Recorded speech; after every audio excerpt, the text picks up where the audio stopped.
जिस समय भगवान ने गोपीजनों का आवाहन किया बंशी से, जो ही देखा कि गोपीजन सब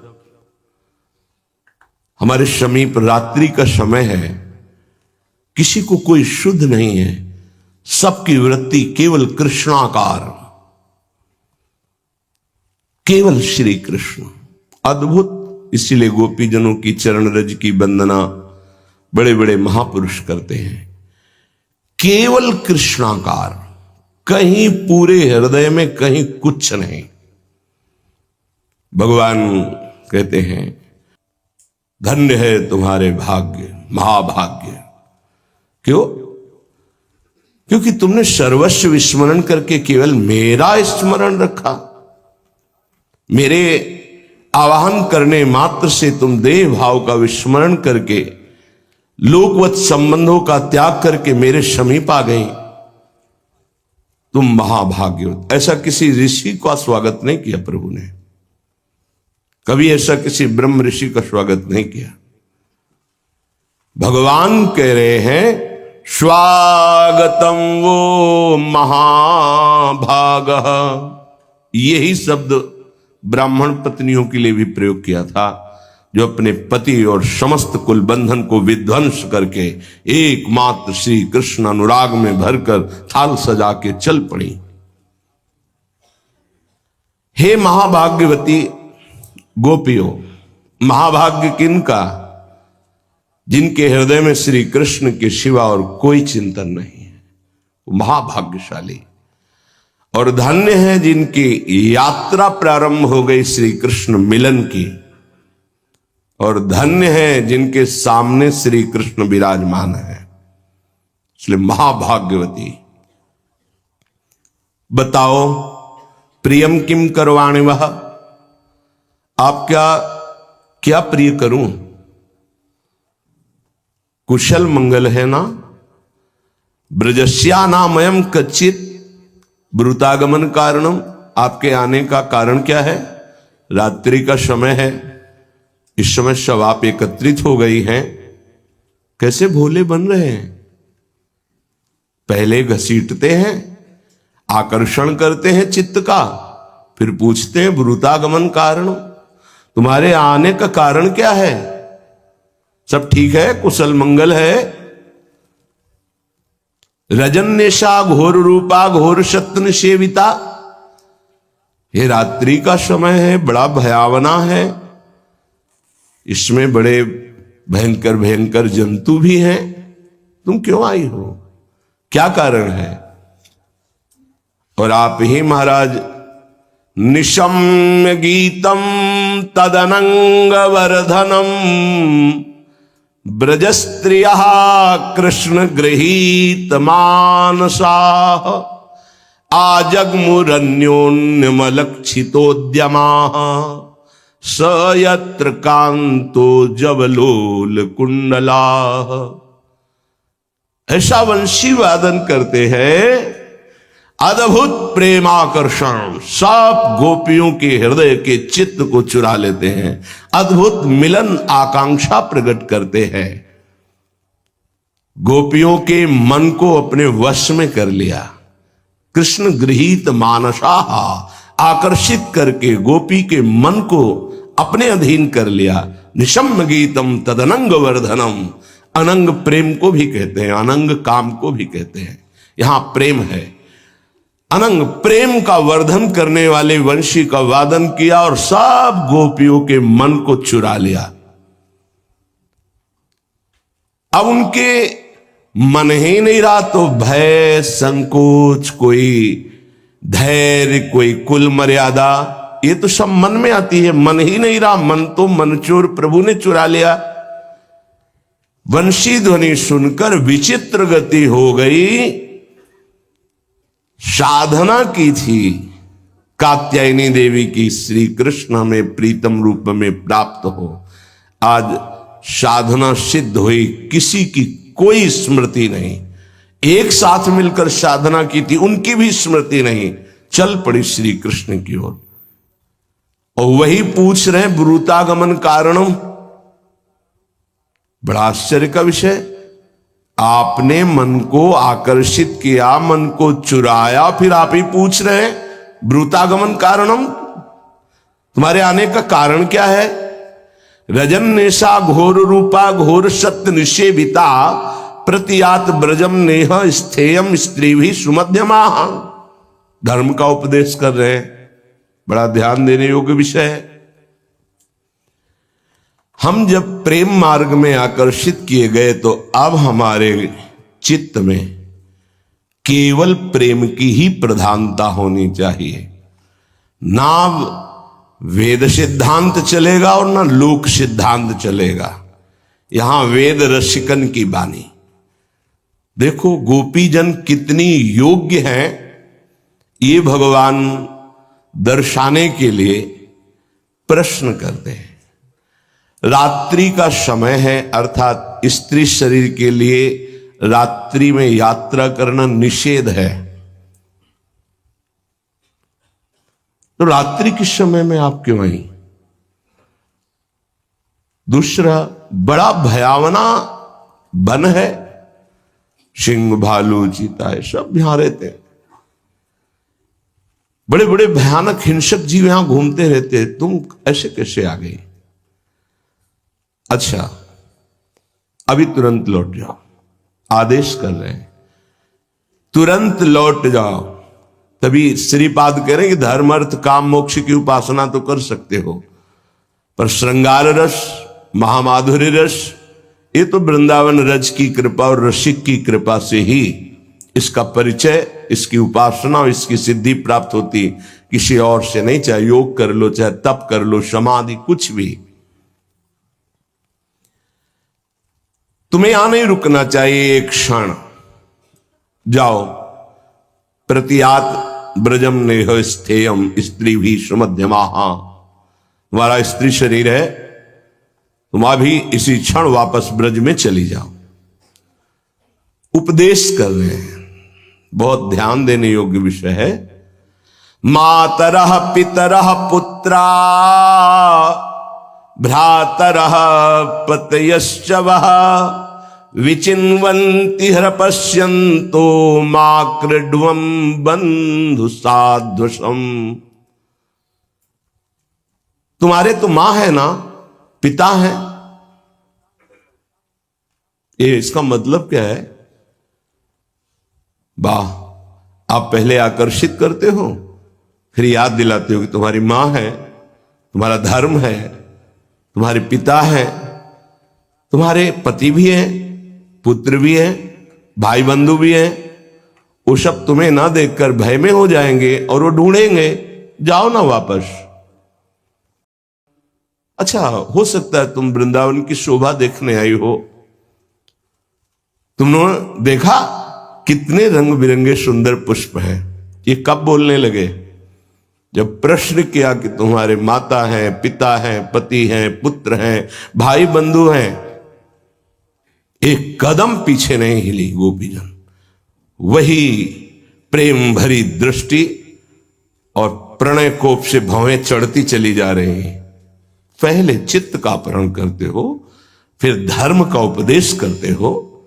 ये क्या तुम्हारा स्वरूप है? पहले हमारे मन को चुरा लेते हो, फिर उपदेश करते। तुम्हारे मां है, तुम्हारे पिता है, तुम्हारे भाई हैं, तुम्हारे बंधु हैं, प्रभु बदले। अच्छा, तुम वृंदावन की शोभा देखने आई होगी, है ही इतना सुंदर वृंदावन। तुम लोगों ने रंग बिरंगे पुष्पों से लदे हुए ये लताएं वृक्षों को देखा, कितने सुंदर है। मानो अपने हाथों से चित्रकारी की गई हो, पूर्ण चंद्रमा की कोमल रश्मियों से। कितनी सुंदर छिटक चांदनी, और इस चांदनी में कितने सुंदर सुंदर पुष्प के गुच्छे रंग बिरंगे, कितनी सुंदर शोभा है। यमुना जी का जल स्पर्श करके शीतल मंद सुगंध वायु बह रही है। देखो कैसे कैसे सुंदर हरित पत्ते हैं वृंदावन की लताओं के। अच्छा, अब सब कुछ देख लिया, अब जाओ वापस चली जाओ। तदयात्मा चिरम गोष्ठम शुश्रूषध्वं पतिं सती क्रंदन्ति वत्सा बालाश्च तान पाययत द्वेहत। देखो, अब देर मत करो, सब वापस चले जाओ। बहुत गूढ़ विषय है ये।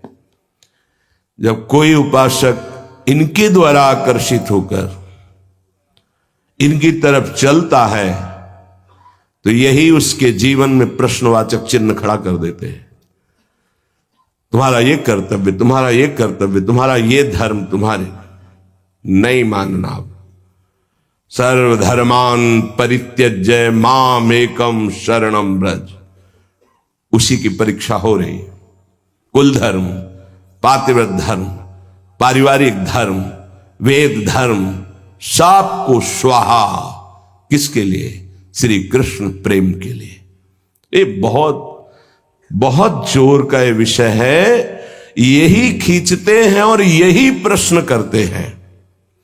जाओ, अब मेरी बात मानो। तुम लोगों ने सब कुछ देख लिया, देर मत करो। शीघ्र से शीघ्र अपने घर लौट जाओ। और ध्यान दो, तुम कुलीन स्त्री हो, कोई ऐसी नहीं हो। तुम पतिव्रता हो, तुम सती हो। अपने पातिव्रत धर्म का पालन करो। पतियों की सेवा शुश्रूषा करना ही स्त्री का परम धर्म है। देखो, जाओ वापस। कदम पीछे नहीं गोपीजनों के। वही दृष्टि, वही प्रण। अच्छा, छोटे छोटे बच्चे हैं, तुम्हारी ममता होगी बच्चों में। जाओ, देखो बछड़े रमा रहे हैं गाय के। थोड़ी समय बाद प्रातःकालीन वेला आएगी, तुम गौएं धोना। तुम अभी जाओ। कोई ना तो बोल रही है और ना गोपी के पीछे कदम मुड़ रहे हैं। वही दृष्टि चंद्र चकोर की भांति, लालजू के मुख चंद्र की चकोर बनी हुई अनंत गोपियों के नेत्र एक टक लगे हुए हैं। अच्छा, अथवा मदभिस्नेहात् भवत्यो यंत्रिता सयाः आगता हुर्पन्नम वह प्रियंते मई जंतवः। अच्छा, तो तुम मेरे प्रेम परवश होकर आई हो। ओहो, ये तो कोई अनुचित बात नहीं है।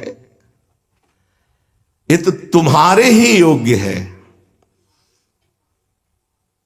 एक भी प्रश्न का उत्तर नहीं, एक भी कदम पीछे नहीं। तो अब कह रहे हैं सरकार, अच्छा, तो तुम मेरे प्रेम वशाई हो, ये तुम्हारे योग्य है। अर्थात तुम अपने अधिकार के अनुसार प्रेम कर रहे हो, क्योंकि तुम्हारा अधिकार वेदातीत है, लोकातीत है। वैसे तो बताऊं, मुझे तो जगत के पशु पक्षी भी प्रेम करते हैं। कोई ऐसा नहीं जो मुझे देखकर अपार प्रसन्नता में न डूब जाए। अच्छा, ठीक है, देख लिया ना मुझे। भर्तु शुश्रूषणम स्त्रीणाम परो धर्मो रमायया तद्बंधूनाम च कल्याण्यः प्रजानाम चानुपोषणम। तो अब तुम जाओ और देखो, धर्म यही कहता है, परम धर्म स्त्रियों का, वो अपने पतियों से प्यार करें। तुम सती हो, तुम जाओ निष्कपट भाव से अपने पति की सेवा करो और अपने संतान का पालन पोषण करो। यही धर्म है तुम्हारा। जिनको उत्तम लोकों की प्राप्ति की अभिलाषा हो, वो अपने पति पे अनुराग करें। दुश्शीलो दुर्भगो वृद्धो जड़ो रोग्य धनो पिवा पति स्त्रीभिर्नहातव्यो लोकेप्सुभिर्पातकी। जो हत्यारा है, नीच प्रवृत्ति वाला, धर्म विरुद्ध हिंसा करता रहता है, ऐसे पति का तो त्याग कर देना चाहिए। अन्यथा चाहे वो थोड़ा बुद्धिहीन हो, भाग्यहीन हो, वृद्ध हो, मूर्ख हो, रोगी हो, निर्धन हो, पर पति का त्याग नहीं करना चाहिए। तुम सती हो, अपने पतियों की सेवा में जाओ। कुलीन स्त्रियों को चाहिए कि वो दूसरे पुरुष की तरफ आंख उठा के न देखे। ये निंदनीय क्रिया है। इससे परलोक नष्ट हो जाता है और लोक में भी बड़ी निंदा और दुख होता है। ये कुकर्म है, ये तुच्छ है, क्षणिक है। वर्तमान में भी कष्ट और भविष्य में भी कष्ट जो पर पुरुष की तरफ देखती है, या जो पुरुष धर्म विरुद्ध आचरण करता है, पातकी है, उसका त्याग कर दे। अन्यथा भगवत भाव से पति की सेवा में मोक्ष आदि की कौन बात करे। जो ऐसे वे विचार प्रवृत्ति की होती है, रो रो नरक मिलता है। पति वंचक पर पति रति करई, रो रो नरक कल्प शत परई। देखो, भय, धर्म, कुल रीति, वेद रीति, सबका उपदेश सरकार कर रहे हैं।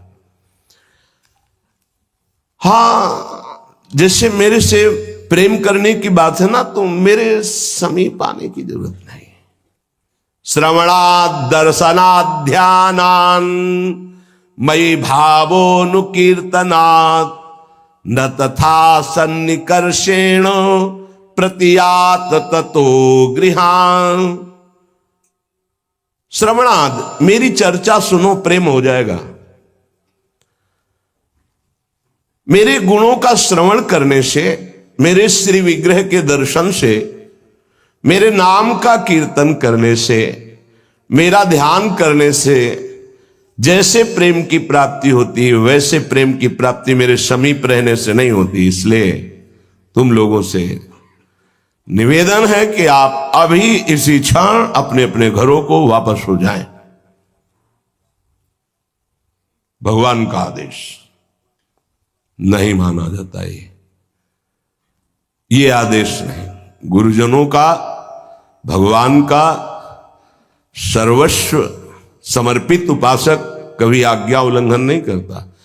पर कुछ आज्ञाएं हैं जिनको नहीं माना जाता। उनकी सेवा, उनकी दूरी, ये नहीं माना जाता। उसमें फिर नहीं, आज के बाद कभी आना मत, चलो बाहर निकलो, भाग जाओ, कभी नहीं मानना है। यहीं बैठे हैं, हम कहां जाएं, आपके सिवा कोई है नहीं। आपको वहां डिस्टर्ब हो तो वहां नहीं बैठेंगे, हम गेट में बैठ जाएंगे, हमारा कोई नहीं आपके सिवा। जाओ, ये धर्म कहता है, वेद कहता है, अपने अपने घर में जाओ, भाई बंधुओं की सेवा करो, पतियों की, पुत्रों की। अगर ऐसा नहीं, नरक मिलेगा।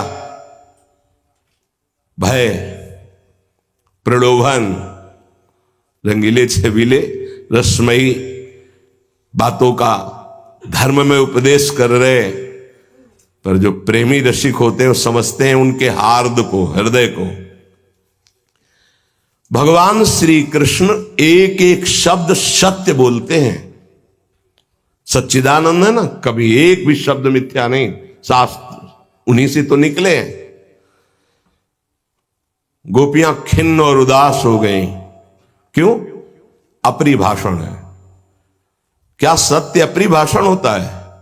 यहां सत्य नहीं, यहां प्रीति का राज्य है। तुम सत्य धर्म उपदेश उनको करो जिनको धर्म अर्थ काम मोक्ष की चाह हो, लेकिन जो आपसे प्रेम करते हैं उनके हृदय को समझो। वो हृदय को समझाने के लिए हम सबको कि हमारी गोपी जनों की कितनी ऊंची स्थिति है, भगवान ने ऐसा धर्म युक्त आदेश किया। अब तो सबकी आशा टूट गई कि हठीले हैं, जो बोलते हैं वैसा ही करते हैं, इनके ऊपर किसी का बस तो है नहीं। जब इन्होंने कह दिया आप जाओ, इसका मतलब भी हमें स्वीकार नहीं करेंगे। अथाह अपार शोक समुद्र प्रकट हो गया सबके हृदय में, क्योंकि किसी को न धर्म चाहिए, न अर्थ चाहिए, न काम चाहिए, न मोक्ष चाहिए। ये तो सब प्रेमी जन है। इतना शोक बढ़ा कि उनके अधर सूखने लगे, गर्म सांस चलने लगी, सबकी ग्रीवा झुक गए। पैर के नखों से धरती कुरुदने लगी, सबके नेत्रों से महान विरह के अश्रु प्रकट हो गए, वक्षास्थल के वस्त्र अश्रु से भींगने लगे। इतना दुख हुआ, कोई बोल नहीं सके, सबकी गर्म सांस चल रही। कुछ क्षण तो सब शांत खड़ी रहे। क्यों ऐसी दशा क्यों हो गई? क्योंकि अपने प्यारे श्री कृष्ण के लिए समस्त कामनाओं का त्याग करके एकमात्र श्री कृष्ण का वर्ण किया है। आहा, प्रेष्ठम प्रिय तरमिव प्रतिभाश्रमाणम कृष्णम तदर्थ विनिवर्तित सर्व कामा। बहुत बड़ी पदवी है ये, बहुत उच्च कोटि की स्थिति है। कृष्णम तदर्थ विनिवर्तित सर्व कामा, श्री कृष्ण के लिए सब कुछ त्याग दिया है। कोई कामना गोपी के हृदय में नहीं, न लोक की न परलोक की, धर्म अर्थ काम मोक्ष किसी की नहीं। नेत्रे ब्रह्मजरुदितोपहते स्म किंचित संरंभ गद गद गिरो ब्रुवतानुरक्ता। आंखों से आंसुओं की धार चल रही, गला अवरुद्ध हो गया, बोलने की हिम्मत नहीं रह गई। धैर्य धारण किया कि अब चुप रहने से काम नहीं चलेगा। आंखों के आंसू पोछे, हिम्मत की और प्रणय कोप में गदगद वाणी से कहने लगी, प्यारे ये उपदेश किसको कर रहे हो? मैवं विभोर्हति भवान गदितुम न संसम। आगे की जो बात है वो गोपीजन ही बोल सकती है। संत्यज्य सर्व विषयास्तव पाद मूला।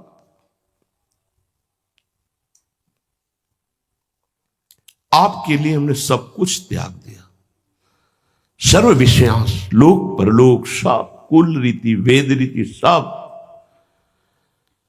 मैवम विभोर्हति भवान गदितुम न संशम। ऐसा थोड़ी कि तुम्हें हमें बताना पड़ेगा, तुम हमारे हृदयों में बैठे हो और जानते हो हमारे हृदय की स्थिति, क्योंकि तुम घट घट व्यापी हो। तुम ऐसा बोल रहे हो वापस चली जाओ, और हमारे है क्या आपके सिवा, कहां जाऊं वापस? क्यों? संत्यज्य सर्व विषयास्तव पादमूलात्। आपके चरणों में तो हमने सब कुछ न्यौछावर कर दिया है, हमारे तो सब कुछ आपके चरणार बिंद है। हां, तुम स्वतंत्र हो, हठीली हो, किसी का बस नहीं आपके ऊपर, हमारा भी बस नहीं। फिर भी भक्ता भजस्व दुर्वग्रह मात्यजास्म देवो यथादि पुरुषो भजते मुमुक्षुम। वैसे ही आपका करुणामय स्वरूप है, जैसे भगवान श्री हरि नारायण का, जैसे वो अपने शरणागत भक्तों को कितना प्यार करते हैं, वैसे ही आप हम सब गोपीजनों को स्वीकार कीजिए, हमारा त्याग मत कीजिए। श्याम सुंदर, हम आपकी शरण में हैं। आप तो लोक धर्म और वेद धर्म का वर्णन करते हैं, क्या इतना ही धर्म है? आप सब धर्मों को जानने वाले, अर्थात प्रेम धर्म को भी जानते हैं। यत्पत्य पत्य सुहृदा मनुवृत्ति रंग स्त्रीणाम स्वधर्म इति धर्म विदा त्वयुक्तम अस्त्वेवमेतदुपदेश पदे त्वयि से प्रेष्ठो भवास्तनुभृतां किल बंधुरात्मा। अब एक एक प्रश्न का उत्तर ले लीजिए। आपने कहा कि अपने पति पुत्र भाई बंधुओं की सेवा करना इस शास्त्र में लिखा है, स्त्रियों का परम धर्म है।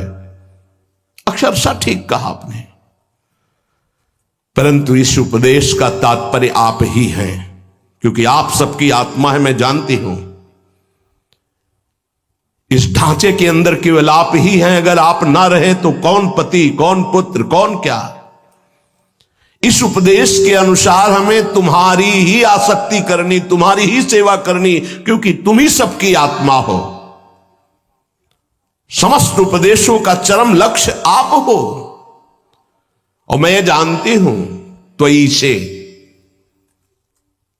तुम केवल नंद नंदन नहीं हो, अखिल कोटि ब्रह्मांडों के ईश हो, भगवान हो। तुम ही समस्त शरीरधारियों के सुहृद हो, प्रीतम हो, आत्मा हो। तो आपके उपदेश के अनुसार आपकी ही आराधना करनी चाहिए। कुर्वन्ति ही त्वयि रतिम कुशला स्वात्मन नित्य प्रिय पतिसुताधिविरार्ति दैहिकीं तन्नः प्रसीद परमेश्वर मास्म छिंद्या आशां भृतां त्वयि चिरादरविंद नेत्र। प्रभु, आप साक्षात प्रभु हो, भगवान हो, हृदय की बात जानते हो। जितने ज्ञानी पुरुष हैं, जो निपुण हैं, वो केवल आपसे ही प्रेम करते हैं। जो आत्माराम महापुरुष हैं, वो जानते हैं कि आप कौन हैं, इसलिए वो आपसे ही प्रेम करते हैं, क्योंकि तुम नित्य प्रिय अपनी आत्मा हो। ये अनित्य दुख संबंधों को आप हमारे सामने रख रहे हो। ये पति, ये पुत्र, ये भाई, ये बंधु, ये अमुक, ये माता, ये पिता, इन अनित्य संबंधों को नित्य संबंध के आगे आप इनको रख रहे हो। अरे ये अनित्य हैं, नाशमान है। ये न पहले थे, न बाद में रहेंगे, बीच में दिखाई दे रहे हैं। हमारा न पति से प्रयोजन है, न पुत्र से प्रयोजन है, न माता पिता से प्रयोजन है। ये स्थिति है रस में प्रवेश करने की। मैं जानती हूं आप परम ईश्वर हैं, परमेश्वर हैं, इसलिए तन्नः प्रसीद परमेश्वर मास्म छिंद्या। मैं आपकी हूं, मेरी आशा का छेदन मत करना, क्योंकि इसी आशा से मेरे प्राण जीवित हैं। आसाम भृताम त्वयि चिराद अरविंद नेत्र। हे अरविंद नयन, कमल नयन, यदि आपने आशा काट दी तो हम जीवित नहीं रह पाएंगे। हम आशा से जीवित हैं कि आप मिलेंगे, आप हमारे हैं, आप परमेश्वर हैं, पक्का मुझे पता है। आप हमारी इस आशा को मत काट देना, नहीं तो हमारा जीवन ही एक आशा है। अगर आशा ही चली गई तो हमारा जीवन नहीं रहेगा। कमल नयन, चिरकाल से हमने इस आशा लता का पोषण किया है। हमारी अभिलाषा, ये हमारी आशा है आपसे मिलन की, इसका छेदन मत करना। आप कहते हो कि वापस चले जाओ, किसके लिए? है कौन हमारा? चलो, बाहर ही नहीं, अंदर आ जाओ। तो जब शरीर कोई कार्य करता है, चलना फिरना, हिलना डोलना, तो मन और ज्ञानेंद्रियों के आदेश पर कर्मेंद्रियां करती, और ये तो आपने चुरा लिया। जब नहीं चुराया था तब हम आपका गुणगान करते थे, सुख पूर्वक गृह कार्य करती थी। चित्तम सुखेन भवतापहृतम गृहेषु यन्निर्विशत्युत करावपि गृह कृत्ये पादौ पदम न चलतस तव पादमूलाद यामह कथम ब्रजमथो करवाम किम वा। मनमोहन, हमारे मन को मोहित कर लिया है, और मोहना, तुम्हारे अंदर तो मोह है नहीं, क्योंकि मोहन हो, और मोहन हो तो हमारे मन को मोहित कर लिया। अब हमारा काम धंधा और सब नहीं हो पाएगा, क्योंकि ये सब मन से होता है। मन और ज्ञानेंद्रियों कर्मेंद्रियों को बर्ताव में लगाती हैं। आपने तो मन चुरा लिया, मुखिया मन चला गया, तो ज्ञानेंद्रियां क्या कर पाएंगी, फिर कर्मेंद्रियां क्या कर पाएंगी। आप सोचो मेरे हाथ कोई कार्य करे, मेरे पैर ब्रज में वापस चले जाए, ऐसा नहीं हो सकता। आपने मन चुरा लिया। चित्तम सुखेन भवताप हृतम, आपने अपहरण कर लिया मेरे चित्त का, मेरे मन का। अब जाकर कैसे कदम उधर बढ़े, कैसे हाथ क्रिया में लगे। तुमने चित्त लूट लिया। अच्छा, इसमें तुम्हें कोई मेहनत नहीं करनी पड़ी, तुम हो ही ऐसे। परम सौंदर्य समुद्र हो, सुख स्वरूप हो, परमात्म तत्व हो, हमारे मन को घसीट लिया, चुरा लिया। तुम्हें कोई मेहनत तो उठानी नहीं पड़ी, परंतु तुमको ये पता भी होना चाहिए कि जिसका तुम मन चुरा लेते हो उसकी गति कैसी होती है, उसकी दशा क्या होती है। तुम्हें पता है क्या हृदय की स्थिति गोपी जनों की है। अब हमारी गति, हमारी मति, सब कुछ तुमने चुरा लिया। धन्य है वो जीवन जिसकी गति मति श्री कृष्ण हो गए हैं। ये हमारे पैर अब तुम्हारे से दूर नहीं चल सकते। ब्रज में जाए कैसे, अब एक कदम नहीं हट सकते। यदि वहां पहुंचा भी दिए जाए तो ये करेंगे क्या, क्योंकि मन तो आपने चुरा लिया है। जीवन दान दो गोपीजन, अब जीवन दान दो। सिंचांगनस्त्वधरामृतपूरकेण हासावलोक कलगीत जहच्छयाग्निं नो चेद्वयं विरहजाग्न्युपयुक्त देहा ध्यानेन याम पदयोः पदवीं सखेते। प्राणवल्लभ, हमारे प्राणों के स्वामी आप हैं। कहीं आपने ऐसा कर दिया कि मुझे हटा दिया तो ये प्राण नहीं रहेंगे। आपके सामने अभी इसी क्षण ये सब राख के ढेर में बदल जाएगा पूरा शरीर। क्या अद्भुत स्थिति है गोपीजनों की। ये तुम्हारी मंद मंद मुस्कान, ये प्रेम भरी चितवन, ये मनोमोहक बंसीनाद, क्यों? यदि स्वीकार नहीं करना था तो क्यों ऐसा किया, क्यों आकर्षित किया? बंसी से मन चुरा लिया, मंद मंद मुस्कान से चित्त चुरा लिया। अब मैं किसी काम की नहीं रही। हमारा हृदय आग से युक्त हो गया है, विरहाग्नि, प्रेमाग्नि। धधक रही आग तुम्हें दिखाई दे रही है। अगर इस आग को शांत करना चाहते हैं तो हमें जीवन दान दो, कृपा करो, अधरामृत का दान दो। नहीं तो हम सब गोपीजन, ये केवल गोपीजन ही कह सकते हैं कि आपके लिए सर्वस्व त्याग किया, मेरा त्रिभुवन में आपके सिवा कोई नहीं। अगर आपके मुख से अब ना निकला तो अगला जो वचन है उसे सुन लो। तुम देख पाओ या ना देख पाओ, मेरे हृदय में जो आग पैदा हो चुकी प्रेमाग्नि, ना कहते ही सब गोपियों के शरीर राख में मिलेंगे तुम्हें, अभी सबके राख हो जाएंगे। ओहो, नोचेद वयम विरहा जगन्युपयुक्त देहा, ये विरहाग्नि अभी भस्म कर देगी हम सबको। तुम्हारे सामने अभी सब हम राख का ढेर हो जाएंगे। क्या समझते हो? मंद मंद मुस्कान, तिरछी चितवन, बंसी वादन से हमारे मन चित्त को अपहरण करके प्रेमाग्नि पैदा कर दियो। अब कहते हो धर्म सिखा रहे हो कि जाओ, परम धर्म का स्वरूप यह है कि आपसे प्रीति हो जाए। और पक्का जहां हमने आपका ध्यान करते हुए शरीर छोड़ा तो हम आपको ही प्राप्त होंगी। ये श्रुतियां कहती हैं, ये वेद कहता है, ये शास्त्र ऐसा कहते हैं। आपका मत है कि कि अंतिम समय जो मेरा ध्यान करता है मेरे को प्राप्त होता है, फिर तुम नहीं रोक पाओगे। अभी आपके सामने ही अपने शरीर को भस्म करूंगी और आपके ध्यान में युक्त होकर के आपको प्राप्त हो जाऊं। विराग्न में ऐसी ताकत है कि एक क्षण में शरीर भस्म हो जाए। प्यारे कमल नयन,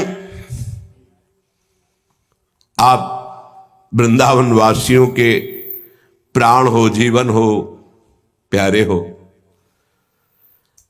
और ये ऊपर ऊपर की बातें कह रहे हो, हमें पता है तुम हमें बहुत प्यार करते हो, ये पक्की बात है। हर भक्त को पता होता है जब प्रतिकूलता का खेल खेलते हैं कि करो खेलो खेलो, तुम समझते हो कि ऐसी प्रतिकूलता देने से हमारे प्यार में कमी आ जाएगी। नहीं नहीं, आपकी इन सब लीलाओं से हमारा प्यार और बढ़ेगा, रुकेगा नहीं, क्योंकि प्यार का स्वभाव ही होता है प्रतिक्षण वर्धमानम। हमें भी पता है कि आप हमें बहुत प्रेम करते हैं। यरहम भुजाक्ष तव पाद तलम रमाया दत्तक्षणम क्वचिदरण्य जन प्रियस्य। प्रभु, आप वनवासियों के प्राण धन हो, हम वृंदावन वासियों के आप ही धन हो, आप ही जीवन हो, आप ही प्यारे हो, और आप भी हमें बहुत प्यार करते हैं, हमें पता है। ये तुम्हारे जो चरणारविंद हैं, ये स्वयं महालक्ष्मी जी इनकी आराधना करती हैं, चापती रहती हैं। किन्हीं बड़े भाग्यशाली भक्तों को कभी कभी ऐसा अवसर मिलता है, इन चरणों का दर्शन, इन चरणों का स्पर्श, और हमें तो इनका सानिध्य, स्पर्श सब कुछ प्राप्त हुआ है। और मुझे जिस दिन से सौभाग्य मिला है, जिस दिन से हमने इनका दर्शन स्पर्श प्राप्त किया, अद्भुत आनंद, उसी दिन से हम बिक चुकी हैं, किसी की नहीं है, न पति की, न पुत्र की, न परिवार की, न धर्म की, न कुल की, न वेद की, केवल श्री कृष्ण की हूं। एक क्षण भी मैं किसी को स्वीकार न करने में असमर्थ हो चुकी हूं। पति पुत्र आदिकों की सेवा, ये सब बातें तो उनको उपदेश करो जिसे धर्म अर्थ और काम मोक्ष चाहिए। नहीं, हमारे स्वामी हो आप। अरे जिन लक्ष्मी जी का कृपा कटाक्ष प्राप्त करने के लिए बड़े बड़े तपस्या करते रहते हैं, आराधना करते रहते हैं, उन लक्ष्मी जी की तरफ आप देखते भी नहीं हैं, और वो आपके चरणों को सहलाती रहती है। आपके वक्षा स्थल में बिना किसी प्रतिद्वंदिता के स्थान प्राप्त कर लिए हैं। हां, तुलसी जी को जब चरणों में चढ़ी देखती हैं तो थोड़ा सा जलन होती लक्ष्मी जी को कि इन चरणों पर तो मेरा अधिकार है, और उनके अंदर एक नवीन अभिलाषा चरण सेवा की और जागृत हो जाती है। अब तक इन चरणों का जिसने आश्रय लिया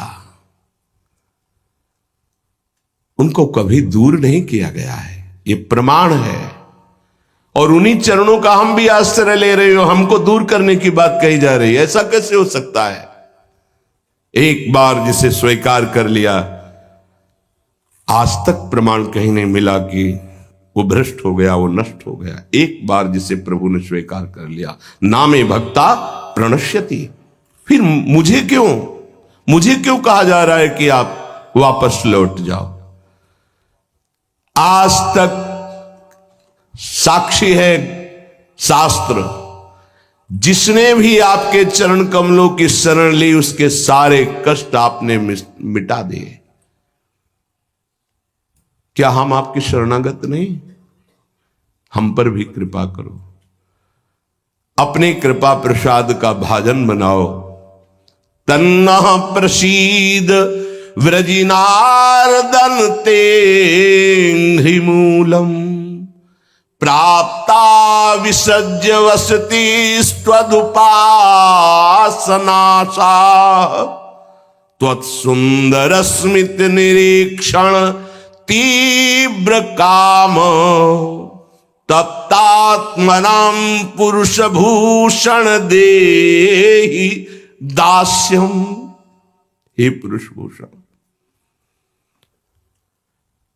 आज तक जिसने तुम्हारे चरणों की आराधना की, आश्रय वृत्ति ली, आपने कभी छोड़ा नहीं। हम पर कृपा करो। हमने आपके लिए, आपके चरणों के आश्रय के लिए, आपकी आराधना के लिए घर, गांव, कुटुंब, रिश्ते, संबंध और समस्त सुख, संत्यज्य सर्व विषयास तव पादमूलात्, आपके चरणों में सब कुछ छोड़ दिया। हम पर कृपा करो। अब ये मत कहो कि तुम वापस जाओ। ये अधिकार प्रस्तुत कर, ये कोई दूसरा अधिकार प्रस्तुत नहीं कर सकता। ये गोपी जन कर आपके लिए सर्वस्व त्याग दिया। प्रभु, जहां तुम भेजना चाहते हो ना, वहां आपकी आराधना का अवकाश नहीं है। मोह जाल में फंसाकर पूरा जीवन नष्ट कर देते हैं। पुरुष भूषण, पुरुषोत्तम, देखो ना, तुम्हारी मधुर मुस्कान, मधुर चितवन ने हमारे प्राणों पर अधिकार कर लिया है। हृदय में प्रेम आकांक्षा जगा दी है। ये आग धधक रही, रोम रोम जल रहा है। हम सब तुम्हारी चरणदासी हैं। स्वीकार करो, सेवा का अवसर प्रदान करो। प्रीतम, कितने सुंदर हो तुम। ये तुम्हारी घुंघराली अलकावली हम सबके मन को फंसा लिया। ऐसे ही है। वीक्ष्यालकाव्रत मुखम तव कुंडल श्री गंडस्थलाधर सुधम हसितावलोकम।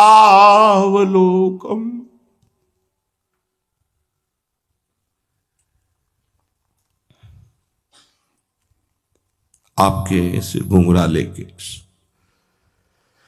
उसमें मुख की अद्भुत शोभा, और वो भी बांके बिहारी, बांकी तिरछी चितवन, मधुर मधुर मुस्कान, कौन जीवित बच सकता है। हा कृष्ण, हा कृष्ण, हा गोविंद, ऐसे करते पूरा जीवन उनका व्यतीत होता है, जो आपकी मुस्कान से, आपकी तिरछी चितवन से घायल हो जाते हैं। कितना अहोभाग्य जिसके हृदय में इनकी मुस्कान का प्रभाव पड़ गया। वीक्ष्यालकावृत मुखम तव कुंडल श्री गंडस्थलाधर सुधम हसितावलोकम। दत्ताभयं च भुजदंडयुगं विलोक्य वक्षः श्रियैकरमणं च भवाम दास्यः। प्रीतम, तुम्हारे मुख कमल को देखकर, उसमें घुंघराली अलकावली, कमनी कपोल, जिस पर सुंदर सुंदर मकराकृत कुंडलों की आभा पड़ रही, नील कमल के समान कपोलों पे, और उस पर भी ये मधुर हास्य, उस पर भी अमृत को लजाने वाली मंद मंद मुस्कनियां। तुम्हारी ये मनोहारी हृदय विदारी चितवन, तुम्हारी अभय भुजदंड मूल, तुम्हारी अभय प्रदान करने वाली अजान बाहु भुजाएं, जो शरणागतों को अभय देने में समर्थ है। ये उदार आपका हृदय, विशाल वक्षा स्थल, जिसमें महालक्ष्मी का अधिकार है, श्री लांछन चिन्ह, ये सब देखकर हम बिक चुकी हैं, आपकी हो चुकी है। ये सब ऋषि हैं, वेद की ऋचाएं हैं। ये बड़े बड़े ऋषि महात्मा परमहंस हैं, जो इस सुख का रसास्वादन कर रहे हैं। कोई भी हो, मधुसूदन सरस्वती जी कहते हैं, मैं आत्मस्वरूप स्थित महापुरुष स्वराज्य सिंहासन में स्थित, मुझे इस गोपी लंपट ने जबरदस्ती दासी बना लिया, ऐसे ही लिखते हैं। ये गोपी वल्लभ ने तो लंपट शब्द का प्रयोग किया, मुझको दासी बना, जबरदस्ती बलात् दासी बना दिया। वैसे तो मैं ब्रह्मबोध संपन्न महापुरुष हूं, स्वराज सिंहासन पर स्थित, पर इसने हमारे चित्त की दशा बिगाड़ दी। अब कृष्णात् परम किमपि तत्त्व हम, ऐसे ही नहीं है, बड़े बड़े परमहंसों के चित्त पर बलात् अपना प्रेम प्रकाशित करके उनको अधीन कर ले। तो प्यारे, शब्द देखकर हम तुम्हारी दासी हो गई। इस लोक में है कौन ऐसा, कौन है ऐसा जो आपकी मधुर मधुर वंशी ध्वनि सुन करके अपने आपे में रह सके? ऐसा कौन है त्रिभुवन में जो आपके सौंदर्य की झलक पाकर भी आपे में रह सके? अरे त्रिलोकी का सौंदर्य मानो मूर्तिमान होकर एक जगह विराजमान हो, ऐसा आपका रूप है। हमसे ये बात छिपी नहीं है कि जैसे भगवान नारायण अपने भक्तों की रक्षा करते हैं, वैसे ही आप हम सब ब्रजवासियों की रक्षा करने के लिए अवतरित हुए हो। मुझे पता है कि आप कौन हैं। मैं भी आपकी शरण में हूं, हमारे दुख को मिटाइए। स्पष्ट है कि आपको दीन बहुत प्यारे हैं, स्पष्ट है, इसमें कोई संशय पैदा नहीं है कि आपको प्यारा कौन है? दीन। और हमसे दीन कौन होगा जिसका आपके सिवा कोई नहीं रह गया है। इसलिए बड़ी कृपा है कि हम बड़ी दीन हो गई हैं और आपको दीन बड़े प्यारे हैं, स्पष्ट है। इसलिए तुम्हारे मिलन की आकांक्षा से हमारा हृदय प्रेम विरह में जल रहा है। हम सब तुम्हारी चरण दासियां हैं। अगर ये चरण हमारे वक्षा स्थल पर, हमारे सिर पर कर कमल और वक्षा स्थल पर चरण कमल विराजमान कर लो और हमें जीवन दान दो, भी ये उपदेश दूसरों को दो। परीक्षित वही भगवान है जो भगवान शंकर और शनकादि का भी शासन करते हैं। योगेश्वरों के भी ईश्वर उन गोपियों की प्रेम भरी वाणी सुनकर द्रवित हो गए। आओ सम्मिलित हो जाओ रास में। ये प्रसंग सुनाने का उद्देश्य ही है कि श्रीपाद ने कहा कि धर्म, अर्थ, काम, मोक्ष आप कहीं भी प्राप्त कर सकते हैं, लेकिन प्रेम, विविध प्रकार से भगवान का भजन भी कर सकते हैं, लेकिन प्रेम, माधुर्य, ये वृंदावन रज रानी की कृपा से, रसिकों की कृपा से है। क्योंकि इसमें त्याग, सर्वत्र त्याग। ये ना समझा जाए कि प्रेम में त्याग की आवश्यकता नहीं। प्रेम में तो सबसे ज्यादा त्याग की आवश्यकता है। अपने प्रीतम के सिवा ये महान सन्यासिनी हैं गोपीजन। जो मोक्ष सन्यासी, वही प्रेम में, मोक्ष के लिए सन्यास लेना ऐसा तो बड़ा ही कठिन है, फिर भी शास्त्रों मिल जाएंगे। लेकिन जो मोक्ष सन्यासी हैं वो गोपीजन है, जो मोक्ष का भी त्याग किए हुए, त्याग की स्मृति का भी त्याग किए हुए अपने प्रीतम के लिए। इसीलिए श्रीपाद कह रहे हैं कि चाहे आप अहा जन्म सहस्त्र समेधितैर बहुत तपो जप योग समाधि भी, हजारों जन्म लगा दो तपस्या में, योग में, समाधि में, अब हमारी प्रियाजू के चरणों का प्रेम नहीं प्राप्त कर सकते। ये प्रेम कृपा से प्राप्त होता है, वृंदावन की कृपा से, वृंदावन के रसिकों का संग और इनकी कृपा से ये प्रेम। अगर ये प्रेम वृंदावन के अधीन ना होता तो प्रभु उद्धव को वृंदावन ना भेजते, वहीं प्रेमी बना देते, क्योंकि प्रेम समुद्र है श्री कृष्ण। लेकिन ऐसा एक भी प्रेम का उपदेश नहीं किया, क्योंकि प्रेम के उपदेश की भूमि भी होनी चाहिए। जाओ प्रेम गुरु गोपियों के पास जाओ और प्रेम भूमि वृंदावन में, वृंदावन की रज का सेवन करो, तब प्रेम समझ में आएगा। ऐसा ही समझ में आया उद्धव की। तभी श्रीपाद आहा जन्म सहस्त्र समेत हितैर बहुत तपो जप योग समाधि भी, हजारों जन्म कर लो, प्रियालाल का प्रेम प्राप्त होने वाला नहीं। अगर वो प्राप्त होता है तो अशुलभ लभते प्यधि, जो अशुलभ है अन्य साधनों से, वो यहां लभते भी, यहां मिल जाएगा। राधिका वनमय, ये वृंदावन धाम श्री जी का निज महल है। इसका आश्रय, इसका दर्शन, इसका वास आपको रसिकों का संग दिलाएगा, प्रेमी जनों का, प्रेमी जनों के संग से प्राप्त होता। जो प्रतिपल वृंदावन का आश्रय लिए हैं, चिंतन करते हैं, नमन करते हैं, उनको वृंदावन अपने प्रेमियों का संग हो। प्रेमियों के संग से प्रेम, रेमन रसिकन संग बिन रंच ना उपजय प्रेम। ये प्रेम मोक्ष सुख भी बहुत पीछे छूट जाता है, ऐसा महासुख प्रदान करता है। किंचन मात्र किसी संबंध का महत्व हृदय में न रहे, इसलिए महाप्रभु कह रहे दूधा दपास्त स्वजनान, जिनको हम स्वजन मानते हैं उनकी धर्म की शिक्षा प्रभु दे रहे। गोपीजन कह रहे नहीं, इस शिक्षा का फल आप है, आप ही सबकी आत्मा है, इसका परिणाम आप है। आप अब हमें पीछे मत भेजिए। अब हमारे अंदर ये पीछे की बात समझ में आने वाली नहीं, धर्म की। धर्म का परिणाम आपसे प्रेम है। सुशब धर्म कर्म जर जाओ, जहां न राम पद पंकज भाओ। यदि आपके चरणों में प्रेम न हो, धर्म कर्म किस काम का। उपासक कामना के वशीभूत होने के कारण इस प्रेम का परिचय नहीं प्राप्त कर पाता। ना चाहते हुए भी ये काम पापाचरण करा ही देता है। अर्जुन ने प्रश्न किया था, ये कौन है जो ना चाहने पर भी बलात् जबरदस्ती पाप करा देता है? तो भगवान ने कहा, वो काम है, वो क्रोध है।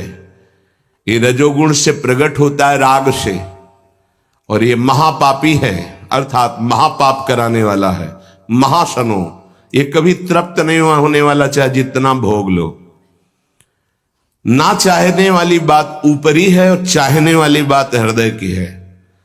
संसार शरीरों में भोगने से सुख मिलता है, अंदर बैठा है, और ऊपर से हम कहते हैं कि हम नहीं चाहते थे पर ऐसा हो गया।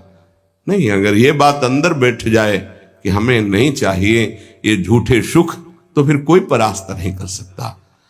तो बोले जानकारी होने पर भी प्रयोग क्यों नहीं हो पाता?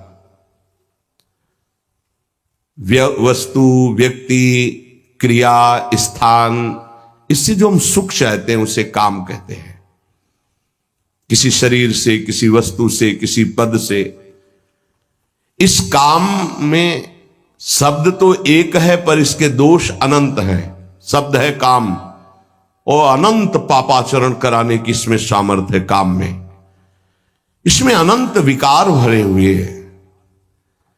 जब तक मनुष्य के भीतर ये बात बनी रहती है कि शरीर भोग से, वस्तु भोग से, पद भोग से हम सुखी हो जाएंगे, तो ये काम पाप ही कराता रहता है। निर्दोष, निर्विकार, निष्पाप होने के लिए इस काम का मर्दन करना आवश्यक है। सहने से ये नष्ट हो जाते हैं। शास्त्र निषिद्ध कर्म ये काम ही कराता, प्रारब्ध नहीं कराता।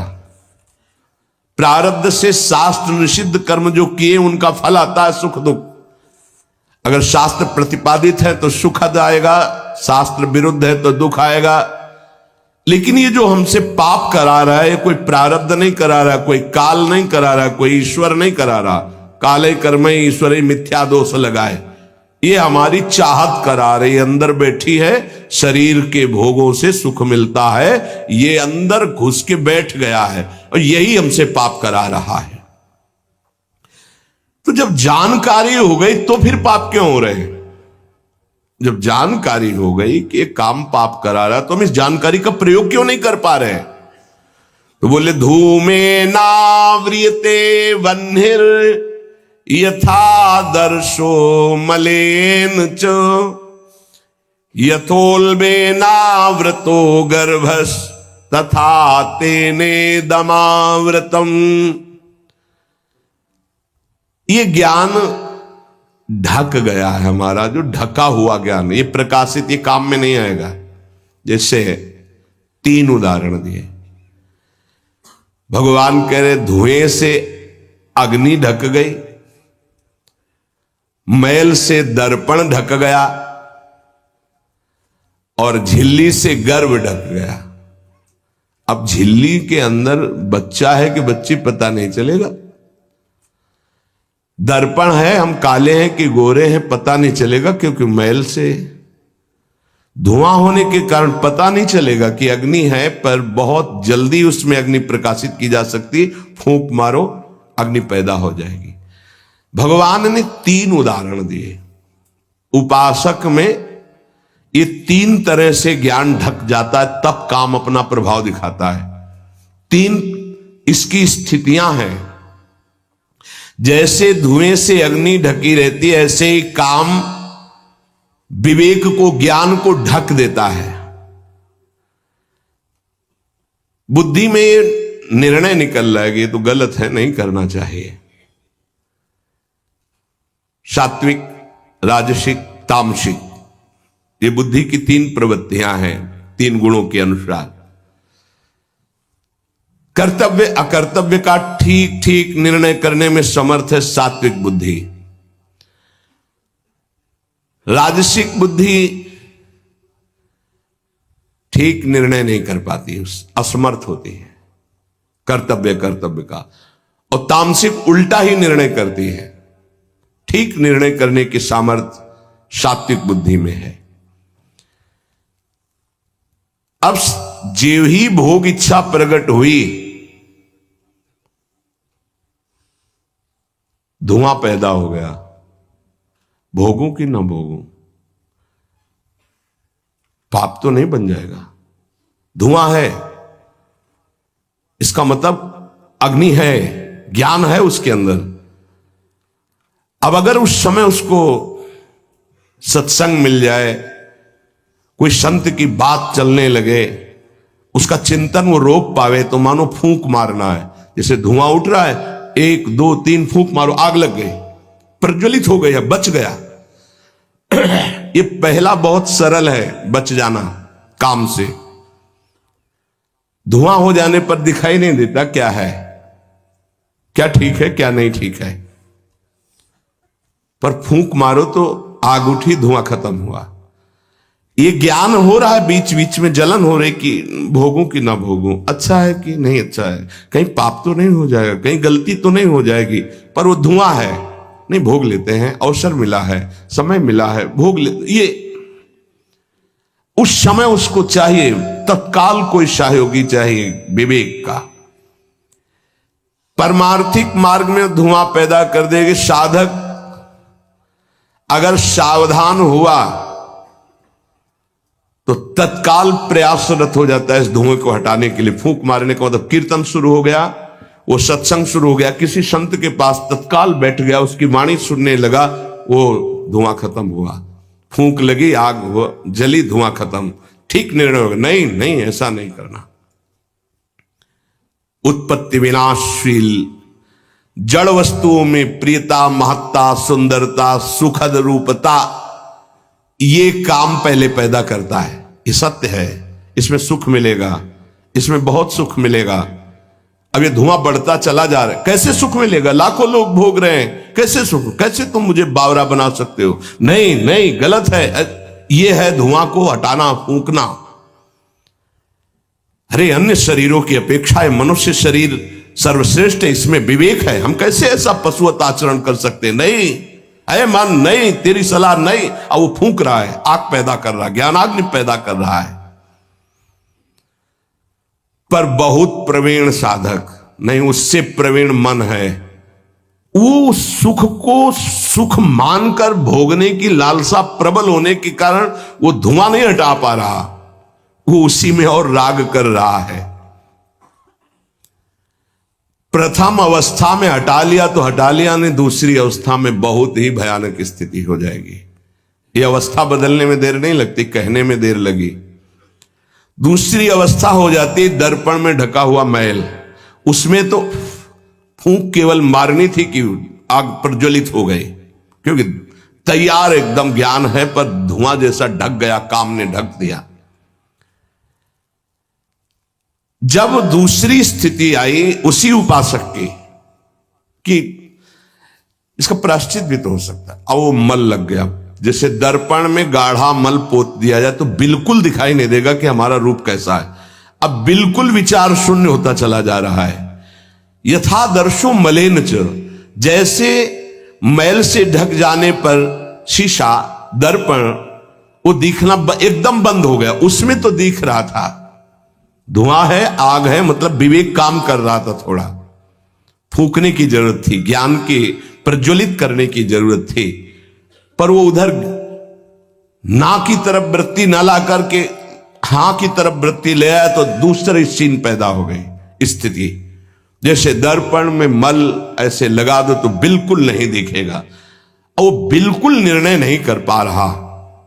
सतोगुण में निर्णय करने की क्षमता होती है, रजोगुण में निर्णय करने की क्षमता खत्म हो जाती है और निश्चित हो जाता है कि भोग में सुख है। ऐसी कामना का वेग बढ़ा तो ये भूल गया कि मैं साधक हूं, मेरा कर्तव्य क्या है, मैं अकर्तव्य करने जा रहा हूं, ये भूल गया। क्योंकि जैसे दर्पण में ढक गया तो भूल गया, दर्पण में दिखाई देता मैं कौन हूं, तो ज्ञान रूपी दर्पण ढक गया काम से, अब ये उसकी सोच ही खत्म हो गई। अंतःकरण में इतना महत्व पैदा हो गया कि विकलता हो गई उसके अंदर, अब यही उसके पतन का कारण बन गया। इतना महत्व बढ़ गया कि निर्णय करने की क्षमता खत्म हो रही है कि मैं एक साधक हूं, मैं उपासक हूं, पापाचरण नहीं करना चाहिए। ये किसी का भी हो सकता है। पहली दशा बहुत जल्दी हटा जा सकता है, फूंक मारी हट गया, आग पैदा हुई ज्ञान की, नहीं नहीं। दूसरी दशा गुंजाइश है थोड़ी, उसको ऐसे पोंछना पड़ेगा, समय लगेगा, पोंछना पड़ेगा, तब दिखाई दे, नहीं नहीं। तो दूसरे में संभलना रजोगुण, ये ठीक है, ये नहीं ठीक है, क्षमता खत्म हो चुकी। पहले में क्षमता थी, दूसरे में क्षमता खत्म हो गई। तीसरा यथोल बेना व्रतो गर्भा, तीसरा तमोगुण, वो विपरीत ही दिशा की तरफ ले जाएगा। क्षमता की तो बात जाने दो, वो सारी सामर्थ्य विपरीत है, जो होगा देखा जाएगा, चलो, वो विपरीत दिशा की तरफ ले जाएगा। दर्पण पर मैल आने से उसको हटाने की गुंजाइश है, यहां तक हटा जा सकता है, दूसरी स्थिति तक, पर दूसरी स्थिति बहुत कठिन है। हटने की स्थिति अब खत्म हो चुकी, लगभग पर हटा जा सकता है, लेकिन तीसरी में तो हटा ही नहीं जा सकता। जैसे झिल्ली से ढके गर्भ का ये पता ही नहीं है कि बच्चा है कि बच्ची है, ऐसे तृतीय अवस्था में ये पता ही नहीं रहता मैं गलत कर रहा हूं या गलत करने जा रहा हूं, विवेक ही काम नहीं करता, वो उसे सुख और अपना जीवन मान लेता है। अगर उस कामना में बाधा पड़ी तो तमोगुण की वृत्ति बढ़ जाती है और क्रोध पैदा हो जाता है। क्रोध जब अपना स्वरूप धारण करता है तो हिंसा पैदा कर देता है, सम्मोह पैदा कर देता है। सम्मोह स्मृति का नाश किया और बुद्धि भ्रष्ट हुई, नष्ट हो गया साधक। ये सर्वनाश करने वाला काम। सम्मोह माने मूढ़ता, घोर मूढ़ता, कुछ निर्णय करने की सामर्थ्य नहीं रह गई। पशुवत, एकदम पशु। अब उसमें जब वाणी खुलेगी तो झूठ, आचरण होंगे तो कपट, व्यवहार होगा तो बेईमानी, कर्म होगा तो अन्याय और पाप, गुस्सा आएगी तो अत्याचार, हिंसा, इसके सिवा और कुछ नहीं। अपना रजिस्टर कभी पढ़ के देखो, अपने रजिस्टर को तो देखोगे नहीं कि अपने जीवन के रजिस्टर में हमने क्या क्या आचरण किए हैं, ये सबको देखना चाहिए। ये बात समझने की है, थोड़ा कड़वाहट जरूर है कि हम सब तत्काल भगवान को दोष देने लगते हैं, लेकिन भगवान चीख चीख के वर्णन कर रहे हैं, ऐसा मत करो इसका परिणाम ये है, ऐसा करो इसका परिणाम ये है। तो जो कह रहे हैं करो वो तो हम कर नहीं रहे, जो कह रहे हैं नहीं करो वो हम कर रहे हैं, तो उसका जब परिणाम आता है तो हम भगवान को कोसते हैं। बंबूल बोओगे तो उसमें दाग छुहारा नहीं लगेंगे, कांटे ही लगेंगे। पापाचरण करोगे तो उसका परिणाम दुख ही आएगा। पुण्य करोगे तो सांसारिक सुख मिलेगा, भजन करोगे तो पाप पुण्य दोनों से ऊपर उठकर भगवदानंद को प्राप्त होगे। कामना में तदाकार ना होने पावे तब तक बचा जा सकता है। जहां तैयारी बनी सुख भोग की और राजी हो आपने दस्तखत कर दे, अब आपको भगवान ही बचा सकते हैं, दूसरा कोई नहीं। उस समय भगवान ही कोई ऐसी लीला कर दे तो बच सकते हो, अन्यथा नहीं बच सकते। तदाकार होना साधक का सर्वनाश हो जाना है। काम में तदाकार होना। 1 2 4 बार अगर आप ऐसी अवहेलना करेंगे तो आपका साथ देगा आपका हृदय और जलेगा, धिक्कार करेगा, बार बार कहेगा गलत है, कान पकड़ेगा, अब की बात नहीं। आगे बढ़ गए, ज्यादा मलिन हृदय हो गया तो आनंदित हर्षित होने लगेगा, आज ये भोगा कल वो भोगूंगा, और वो पापाचरण में हर्षित होकर आगे बढ़ जाता है। ये बहुत बुरी स्थिति होती है। जब तक साधक का हृदय धिक्कार देता है तब तक तो निकलने के चांस रहते हैं कि गलती को गलती मानता है और बार बार कहता है अब नहीं करूंगा। वो विवश होकर गलती हो रही पर वो कह रहा नहीं करो, ये निकल जाएगा, आज नहीं तो कल निकल जाएगा। लेकिन जो राजी हो गया है, जिसने इस महान पाप को अवगुण को गुण मान लिया है, निकलने की संभावना नहीं है, क्योंकि तदाकार होकर उसी में लग गया है। तथा तेने दमावृतम, कामना और इसकी ये 3 अवस्थाएं हृदय में आती हैं। जो साधक ये जानता है, सुनकर के ये मानता है कि कामना में भोगों में सुख नहीं है, भगवान कह रहे हैं, संत कह रहे हैं, शास्त्र कह रहे हैं, कामना का त्याग करने से ही शांति और सुख मिलेगा। त्यागा शांतिरंतरम। कामना आते ही फूंक मार दो तो धुआं नहीं बढ़ पाएगा और दूसरी दशा नहीं आ पाएगी, दूसरी स्थिति काम पैदा नहीं कर पाएगा, वो दर्पण में मैल। तीसरी में तो सवाल ही नहीं उठता कि बच जाओ। परमार्थ का रुचि रखने वाला साधक कामना को पहचानना सीखे और जहां काम अंदर आवे तत्काल उसको नष्ट करना सीखे। नष्ट करने का उपाय है नाम कीर्तन, भगवत गुणवानवाद, सत्संग, श्रवण। किसी संत के समीप तत्काल बैठ जाओ, किसी साधक के समीप और चर्चा करने लगो। काम की नहीं, भगवत चर्चा। ये भी बताने की जरूरत नहीं कि मेरी स्थिति गड़बड़ है, थोड़ा मुझे कुछ नहीं, उसकी चर्चा नहीं। अगर ऐसा बोले तो उसकी सत्ता दृढ़ होगी। शांत, थोड़ा मन विक्षेप में आया, ऐसा लगा कि आपसे वार्ता करें तो थोड़ी देर आप सुनाइए, गोपी गीत सुनाइए, आप चतुराशी जी का थोड़ा कुछ, आप कुछ प्रभु के विषय में कोई सिद्धांत की चर्चा, सत्संग लगा दीजिए, सत्संग सुनने लगिए, एकांत से हट जाइए, बाहर मैदान में आ जाइए। तो किसी भी तरह से आपको उस समय बदलना है, चिंतन बदलना है। भगवान ने काम की 3 अवस्थाओं का वर्णन किया। ये वर्णन करना केवल आपको पहचान बताने के लिए है। कामना शब्द बोलने में देर लगती, बढ़ने में देर नहीं लगती। इतनी तीव्रता से वो प्रथम से दूसरी, दूसरी से तीसरी और वो क्रिया में उतार देगा। इसीलिए हानि हरिवंश के नाम अंतर पड़े, लाभ हरिवंश उच्चरत वाणी। नाम चल रहा है तो विवेक ठीक है, वो बचा लेगा आपको। कामना के बढ़ने में देर नहीं लगती। कामना बढ़ने पर फिर कोई विचार की गुंजाइश नहीं रह जाती, अनर्थ परंपरा चल पड़ती है। पाप, संताप, दुख, कामना, फिर ऐसा कि आप 100 बार कसम खाएंगे फिर वहीं फिसल कर खड़े हो जाएंगे। देख लीजिएगा, 1000 बार प्रतिज्ञा करेंगे, एक नहीं 1000 बार, और काम वहीं रौंद के गिरा देगा पक्का। पहली कदम पर यदि से रोकना सीख गए तो बाहर निकल जाएंगे। और हरि शरणागत है तो निकलना तो पड़ेगा ही, वहां टिकने तो देंगे नहीं। हरि इतने कृपाल है, पक्का जलाकर तुम्हारे हृदय को वहां से भगाएंगे, पक्का भगाएंगे। नहीं नहीं, आज से अब नहीं, ऐसी गलती नहीं करूंगा, ऐसी गलती नहीं करूंगा, हे प्रभु क्षमा कर दो, चलो। और जहां फिर क्षमा हुआ तो फिर वो जब हृदय में उमगन आई तो फिर उधर ही की तरफ भागता है। फिर वो ऐसी दीवाल बनवाते हैं, चुनवाते हैं आसपास कि रास्ता बचेगा तो एक ही, हरि शरणम, दूसरा रास्ता नहीं।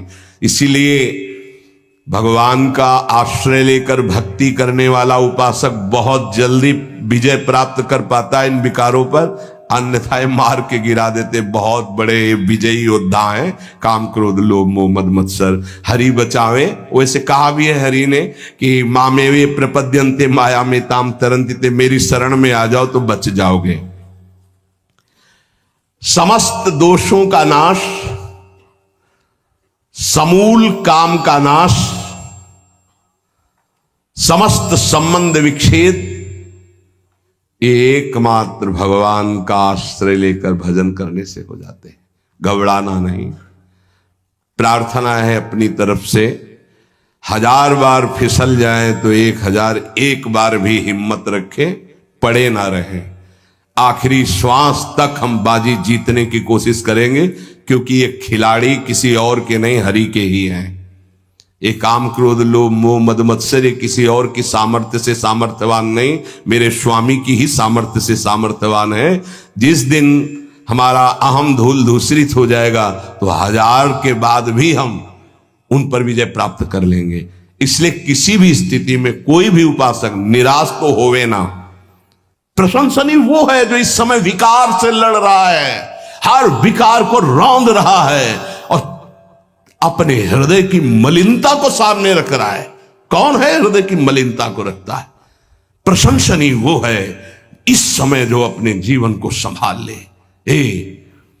भगवान की असीम कृपा है उन उपासकों पर जो यौवन अवस्था को पवित्र करके चला रहे। सातरति सातरति सा लोकांतारति, आप प्रभु के लिए इतनी जलन सह रहे ना, वो बहुत कृपाल है, वो देख रहे, एक एक सेकंड का हिसाब होगा। आप लोग ऐसा ना समझे कि आप जो कष्ट सह रहे हैं, आप जो जल रहे हैं, आप जो बेगों को सह रहे हैं, तो इसका कोई परिणाम नहीं, भगवान बिक जाएंगे। ध्यान रखना, वो देख रहे हैं, उनके लिए तुम सह रहे हो, उनके लिए सह रहे हो। समस्त विषयों का आक्रमण साधकों के हृदय में, तो क्या जाने विषय पुरुष, जो मनाया सो खा लिया, जो मनाया देख लिया, जो मनाया भोग लिया, जो मनाया सूंघ लिया। चलो एक साइड में आके देखो तब तुम्हें पता चलेगा। इसलिए हमारी प्रार्थना मानना, कभी भी किसी भी स्थिति में उदास निराश और कदम पीछे मत हटाना। आखिरी श्वास तक योद्धा दुश्मन को परास्त करके विजय श्री की आशा रखता है, और हमारी आशा इसलिए पूरी होगी कि हमारे साथ प्रियालाल है। नागरी दासी जन्म जितायो, बलिहारी बलिहारी। ये क्या जाने, ये तो जरा सा छींक दोगे तो तैयार हो जाएंगे हो हल्ला मचाने में। ये साधना जानते हैं क्या? ये चढ़ाई चढ़े हैं क्या कि फिसलने वाला कितना मेहनती होता है जो चढ़ के जाना चाहता है, फिसल रहा है, उसे कौन जानता है। इसीलिए बड़े बड़े महापुरुष इस बात को साधकों को प्रोत्साहन देते रहते। विषयी जी थोड़ी जानते, विषयी जी तो जरा सी बात हुई ना तो तोप बना करके, वो अपना रजिस्टर देखो पूरा काला, कभी नहीं वो देखेंगे लौट के। हाँ, एक बिंदु अगर कहीं छिट्टी आ गई है ना तो हो हल्ला मचा देंगे। साधक ऐसा, साधक है। 1000 बार परास्त होने पर भी हमारा वो उदासीपन नहीं आना चाहिए, निराश नहीं होना चाहिए। चूक गए, इस बार भी चूक गए, आगे बढ़ेंगे, रौंदेंगे हम हरिनाम के बल से।